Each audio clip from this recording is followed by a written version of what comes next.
আমরা আগে অডিয়েন্স হিসেবে যখন আমরা কোনো সিনেমা দেখি, স্পেশালি আমাদের উপমহাদেশের সিনেমা, আমি যেমন কো রাইটার হিসেবে মিস করি যে মানে নারীর বিভিন্ন রূপ।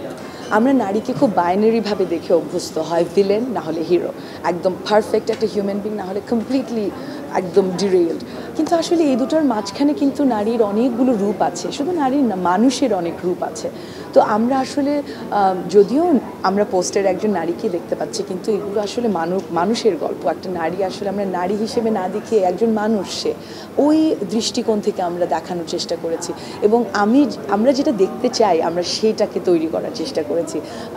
তো সাহস, হ্যাঁ, নারীর সাহসের গল্প, কিন্তু it's also a story about কীভাবে একজন নারী বা ইভেন একজন মানুষ, আপনারা দেখবেন ছবিটা, যে ঘুরে দাঁড়ানোর, কিন্তু অলসো আপনি একটা স্বপ্ন দেখেছেন, সেই স্বপ্নটাকে অর্জন করতে যে যাত্রাটার ভেতর দিয়ে আপনি যাচ্ছেন এবং তারপরে স্বপ্নটাকে আপনি অর্জন করলেন, সেই যে আনন্দ, ওই ওই ওই ওই বিজয়ের গল্প আসলে আমরা বলতে চেয়েছি।